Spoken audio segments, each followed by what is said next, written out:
John had always been a man of routine. For over 2 decades, he had worked as a manager at a hardware store in a small Texas town, a job that paid the bills but left little room for excitement or growth. His life had become a series of predictable patterns. Wake up, go to work, come home, eat dinner alone, and repeat. The divorce from his wife of 15 years had left him feeling hollow, as though the best years of his life had slipped through his fingers without warning. He wasn't old, not by any stretch, but at 45, he couldn't shake the feeling that time was running out. The thought of spending the rest of his days in that same town, in that same job, with that same emptiness gnawing at him, was unbearable. He needed to change something drastic, something that would shake him out of this numbness and make him feel alive again. It was during one of those late nights, scrolling through the internet in his dimly lit living room, that he stumbled upon Maria. She was from Cebu, a city in the Philippines he had never heard of before. Her profile picture caught his attention immediately. She was smiling, her dark eyes sparkling with a warmth that seemed to radiate through the screen. They started talking, at first just casual messages, but soon their conversations became the highlight of his days. Maria was different from anyone he had ever met. She was kind, attentive, and had a way of making him feel seen in a way he hadn't felt in years. She spoke about her life in the Philippines with such passion, a vibrant culture, the close-knit families, the beautiful beaches. To John, it sounded like a paradise, a place where he could start over, where he could finally find the happiness that had eluded him for so long. The idea of moving to the Philippines began to take root in his mind. At first, it was just a fleeting thought, a fantasy he entertained during his loneliest moments. But the more he talked to Maria, the more real it became. She encouraged him, telling him how much better life could be there. The cost of living was low, she said, and with his savings, he could live comfortably. She painted a picture of a life filled with warmth, love, and adventure, a life that was the complete opposite of the one he was living now. John began to research the Philippines obsessively, reading blogs and watching videos from expats who had made the move. He was captivated by the idea of leaving behind the monotony of his life in Texas and starting fresh in a place where everything was new and exciting. But it wasn't just the promise of a better life that drew him in. It was Maria. Over the months, their connection deepened. They talked about everything: their dreams, their fears, their pasts. John found himself opening up to her in ways he hadn't with anyone else. She made him feel understood, valued, and, most importantly, hopeful. For the first time in years, he felt like he had something to look forward to. The idea of being with her, of building a life together in the Philippines, became his driving force. He knew it was a risk, had never even met her in person, but he was willing to take that leap. What did he have to lose? A job he didn't care about? A town that felt more like a prison than a home? The more he thought about it, the more it made sense. This was his chance to rewrite his story, to find the happiness he had been searching for. The planning process was both exhilarating and overwhelming. John had never been one for big changes, and the idea of moving halfway across the world was daunting. But he was determined. He started by saving as much money as he could, cutting back on expenses and selling some of his belongings. He researched visa requirements, flights, and the cost of living in Cebu. Maria helped him navigate some of the logistics, reassuring him that everything would work out. She even offered to let him stay with her until he found his own place. Her support gave him the confidence he needed to move forward. As the departure date approached, John's emotions were a whirlwind of excitement and anxiety. He had quit his job, sold his car, and said goodbye to the few friends he had in town. There was no turning back now. He packed his life into 2 suitcases, each one filled with a mix of practical items and sentimental keepsakes. On the day of his flight, he stood in the airport, staring at his boarding pass, and wondered if he was making the biggest mistake of his life or the best decision he had ever made. He didn't have the answers, but he knew one thing for certain. He couldn't stay where he was. He needed this change, needed to see if there was more to life than what he had known. The flight was long, and by the time he landed in Cebu, he was exhausted but buzzing with anticipation. Maria was there to meet him at the airport, just as she had promised. Seeing her in person for the first time was surreal. She was even more beautiful than he had imagined, her smile lighting up the crowded terminal. They hugged, and for a moment all his doubts melted away. This was it. This was the beginning of his new life. But as they left the airport and drove through the streets of Cebu, John began to feel a sense of unease creeping in. The city was chaotic, a stark contrast to the quiet town he had left behind. The roads were packed with motorcycles and jeepneys, the air thick with the smell of exhaust and street food. The buildings were a mix of modern and dilapidated, and everywhere he looked, there were people, so many people. It was overwhelming, and for the first time, he wondered if he had made a mistake. Was this really the paradise Maria had described? Or had he been so desperate for change that he had idealized a place he knew nothing about? Maria seemed to sense his apprehension and reached for his hand, giving it a reassuring squeeze. "You'll get used to it," she said with a smile. "It's a lot to take in at first, but you'll see this place has a way of growing on you." John nodded, trying to push aside his doubts. He had come this far, and he wasn't about to give up now. But as they arrived at her small apartment, he couldn't shake the feeling that he was standing on the edge of a cliff, about to leap into the unknown. Was he ready for this? Could he really build a life here, in a place so different from everything he had ever known? Only time would tell. The first few weeks in Cebu were a whirlwind of emotions for John. On one hand, there was the excitement of being with Maria, of finally living in the same place after months of talking online. She was everything he had hoped. She would be kind, affectionate, and full of life. She introduced him to her family, who welcomed him with open arms, and showed him around the city, taking him to bustling markets, serene beaches, and hidden gems that only locals knew about. For the first time in years, John felt a sense of belonging, as though he had found a place where he could truly be himself. But on the other hand, there were the challenges he hadn't fully anticipated. The language barrier was one of the first things that hit him. While Maria spoke English fluently, many of the people they encountered did not. John found himself struggling to communicate even in the simplest situations, like ordering food or asking for directions. He had never felt so out of place, so dependent on someone else. It was a humbling experience, one that made him realize how much he had taken for granted back home. Then there was the heat, the humid, oppressive heat that seemed to cling to him no matter where he went. It was unlike anything he had ever experienced in Texas. He was constantly sweating, his clothes sticking to his skin, and he found it hard to sleep at night without the comfort of air conditioning. Maria's apartment didn't have much in the way of modern amenities, and John quickly realized that the lifestyle he was used to central air, a reliable car, easy access to familiar food swaths, a luxury he no longer had. Financially, things were also more complicated than he had expected. While the cost of living in the Philippines was lower than in the United States, John soon discovered that his savings didn't stretch as far as he had hoped. The exchange rate worked in his favor, but the reality of living in a foreign country came with unexpected expenses. There were visa fees, transportation costs, and the constant pressure to contribute to household expenses. Maria had been clear from the beginning that she didn't expect him to support her financially, but John couldn't shake the feeling that he needed to pull his weight. The problem was, he didn't have a job, and finding one as a foreigner in the Philippines was proving to be more difficult than he had anticipated. The loneliness was another thing that caught him off guard. Despite being with Maria, he often felt isolated.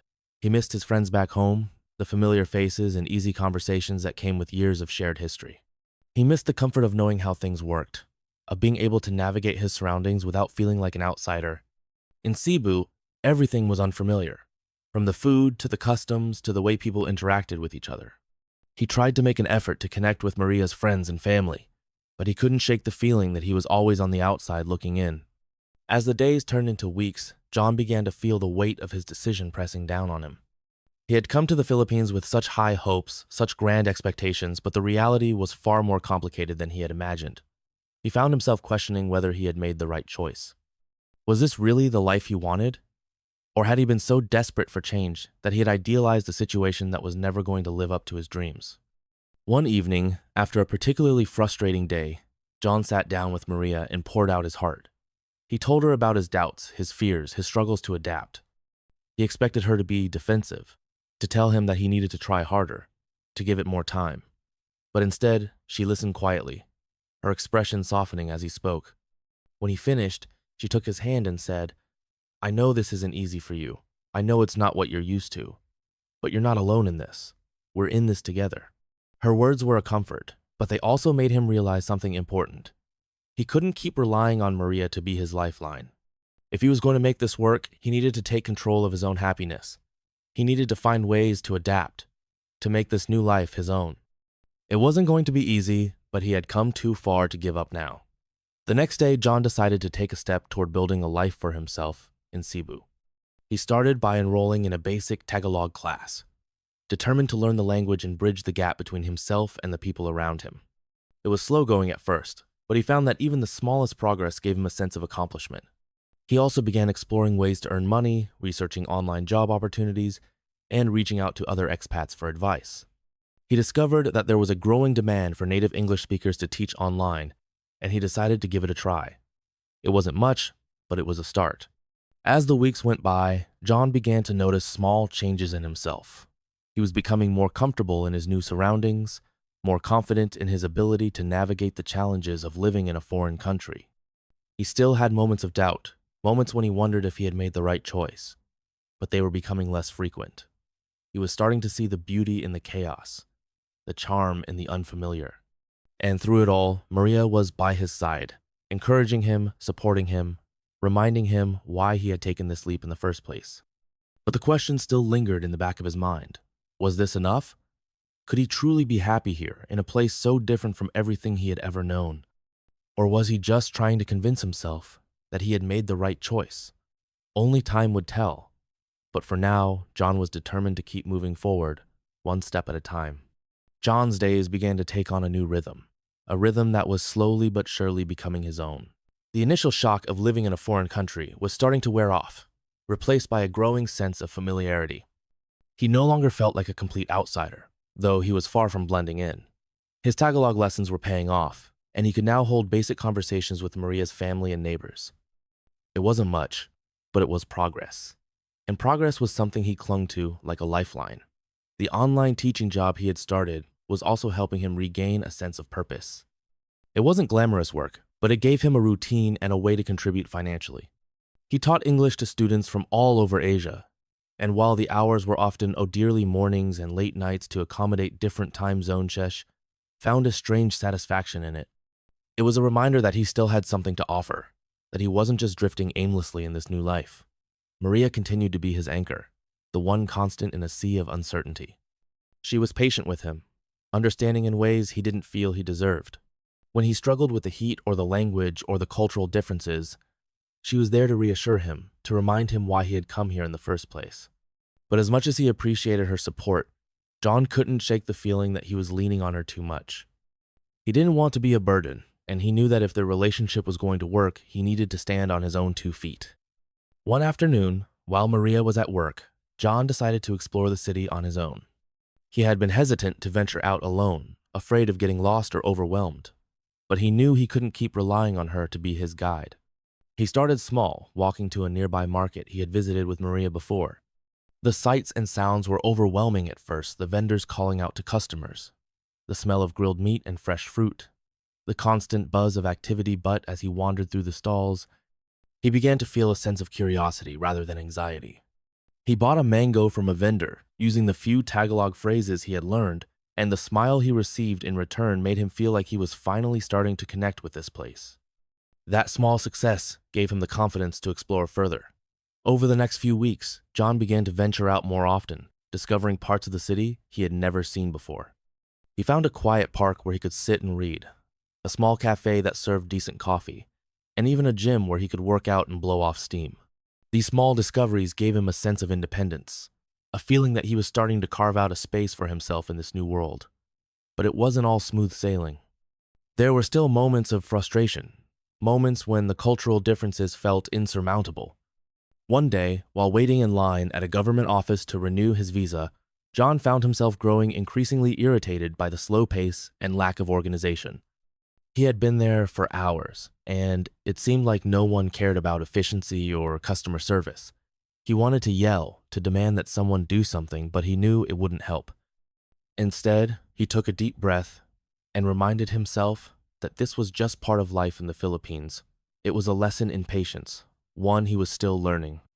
As the months went by, John began to notice subtle changes in himself. He was becoming more adaptable, more open to new experiences. He no longer flinched at the sight of a cockroach scuttling across the floor or the sound of karaoke blaring from a neighbor's house late at night.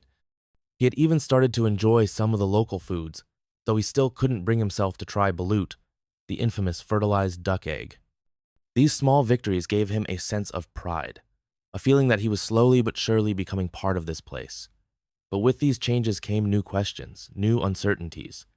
Was he truly adapting, or was he just learning to tolerate things he didn't like? Was he building a life here, or was he just passing time? And what about Maria?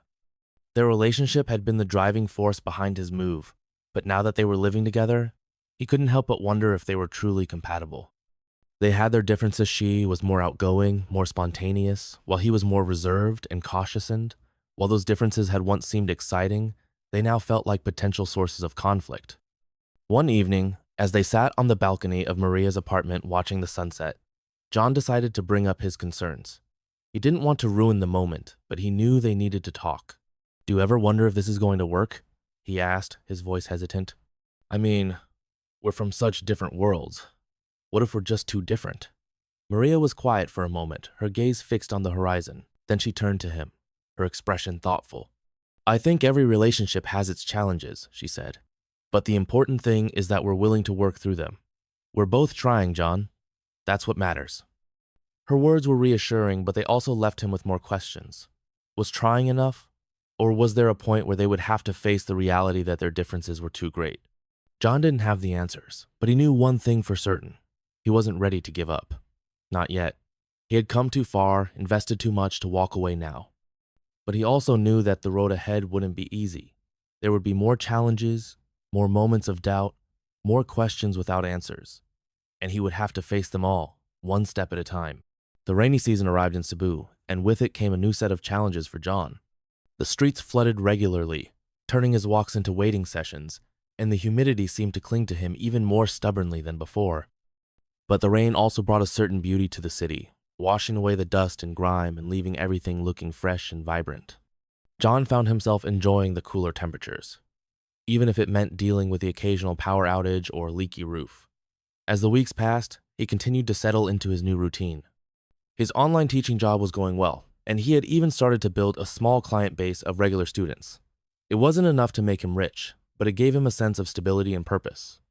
He had also made a few friends among the expat community, mostly other Americans and Europeans who had come to the Philippines for reasons similar to his own. They met up occasionally for drinks or dinner, swapping stories and advice about life in Cebu. It was comforting to know that he wasn't the only one navigating the challenges of living in a foreign country.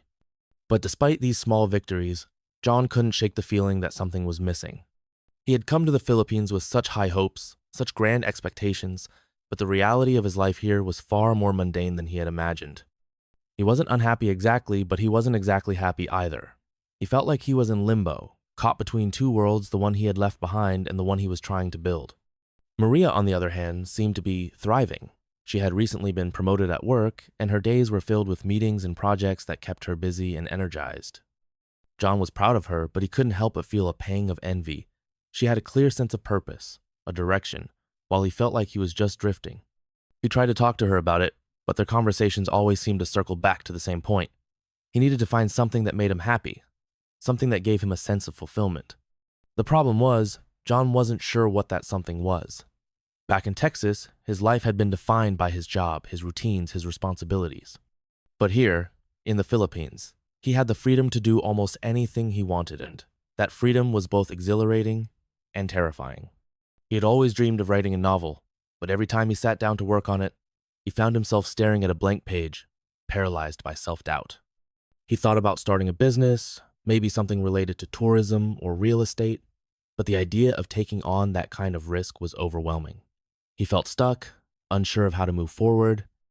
One day, while browsing through a local bookstore, John stumbled upon a flyer for a volunteer organization that worked with underprivileged children in Cebu. The flyer described the organization's mission and listed ways to get involved, from tutoring to organizing events.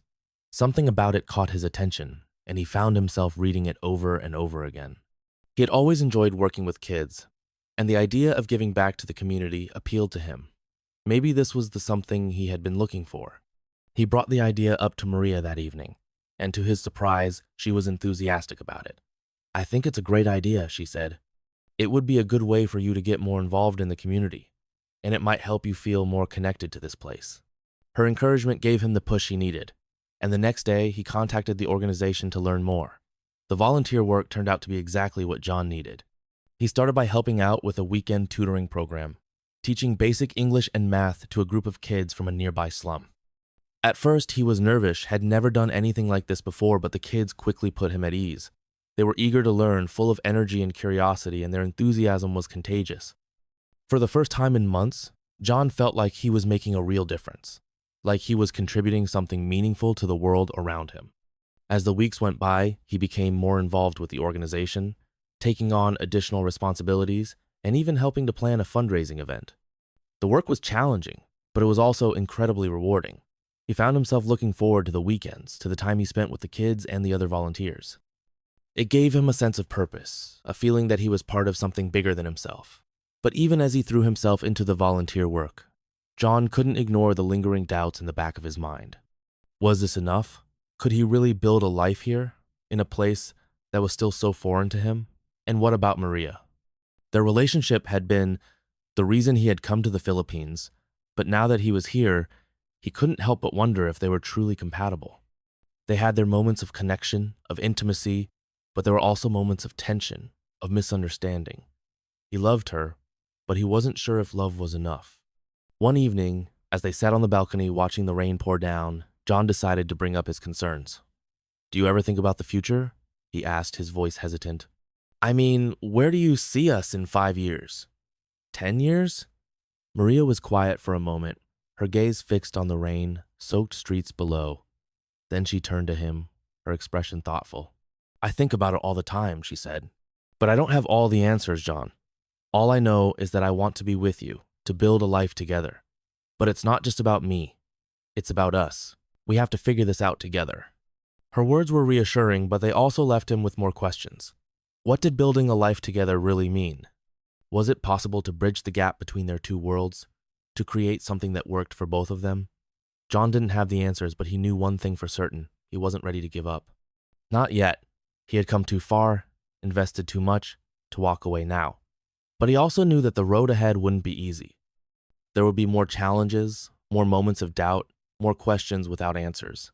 And he would have to face them all, one step at a time.